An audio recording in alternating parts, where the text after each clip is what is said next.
बोलिए सद्गुरु महाराज की जय, सच्चे दरबार की jai. Thank you everyone for connecting with the Divine Light world for this week's discourse.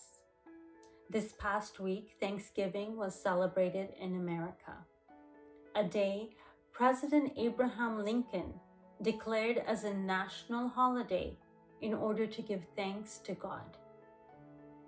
In a world where we're focused on what we do not have rather than what we have, where we constantly compare ourselves to others to see what they possess, whether it's materialistic things, relationships, fame, status, and where we feel that they have better lives than we do because they have these things, where our energies are constantly expended on thinking about how others have better lives than we do because of all the things they possess, it made sense to dedicate a day to focus on what we do have and give thanks for it. Because in our day and age, we only see gratitude expressed when we compare ourselves to those who are less fortunate. When you see the man sleeping under the bridge on the side of the road, or you think about that child who will not have a gift under the tree this year. It is in moments like those where we feel gratitude. But the truth is that gratitude is part of our innate nature. From time immemorial, the Vedas have reminded us that we are not just consumers, but benefactors, that our thoughts determine and shape our future, not only of our lives, but of the entire cosmos, of the entire universe. And we look around in nature, we see that the sun comes out to give energy, not for itself, but for us. It provides light and energy to us. The rivers provide water for us to quench our thirst.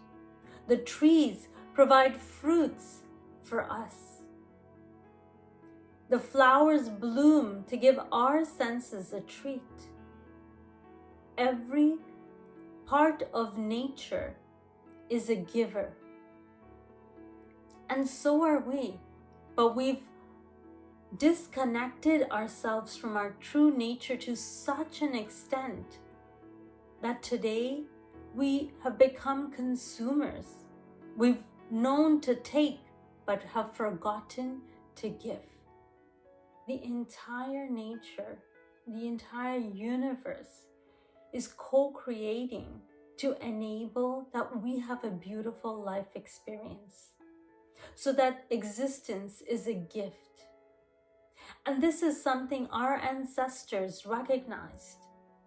And hence they gave each part of nature the form of God. And they worshipped it and thanked it, like the sun god, the wind god, the fire god, the moon god. All of them were given forms in order to make it easier to express gratitude, to offer thanks. In the past decade, there's been so much research done on how gratitude affects us. Neuroscientists have proven that it changes the molecular structure of our brain, thereby affecting every aspect of our lives. In terms of relationships, when gratitude is expressed constantly, then it makes it easier to talk about issues and problems, leading to long-lasting, meaningful relationships. Gratitude in the workforce. They have seen that it enables employees to work harder with enthusiasm when they're appreciated for their efforts. Gratitude plays a huge role in mental health. It makes us resilient, able to address situations in a much more easier manner. It enables us to be more at peace. Gratitude can turn routine jobs into joys, can turn opportunities into blessings, can turn every common day into thanksgiving. Zig Ziglar, an American author and motivational speaker, said that gratitude was not only the greatest of all virtues, that it was the parent of all other virtues. So if gratitude has such a profound impact in our daily lives, then why just one day dedicated to giving thanks? Why has it not become embedded in our nature, embedded into our daily routines, into our daily lives? Why has it not become the fabric of mankind today? Gratitude, coming from the Latin root gratia, meaning grace. Gratitude is recognizing the grace of God flowing through in every aspect of our lives. When we are grounded in our innate spiritual nature, then we start to recognize God's grace in every part of our life. When we start to recognize that the food put on our table is through the grace of God, that the family we are surrounded with is through the grace of God, that the job that pays our bills is through the grace of God. When we start to recognize that God plays through all the people we interact with in our daily lives, that's how He showers His grace upon us, then gratitude will come naturally. But the big question, how do we get to a point where we can start to recognize the grace of God in every part of our life? One, cultivating an attitude of gratitude. Paramahansa Yoganand says, avoid paying attention to the negative things in your life. Why are you focused on the sewers when there's so much loveliness to see around? When we're constantly focused on the negative, that individual can look at a beautiful piece of art, a masterpiece, and still find fault in it. And just like complaining and finding fault in things is a trained habit, so can finding the good. Expressing a sense of gratitude can also become a trained habit. When you start to see the good in every person, every situation, every experience of life, it starts to become a trained habit. And as it becomes a trained habit over time, it becomes your nature.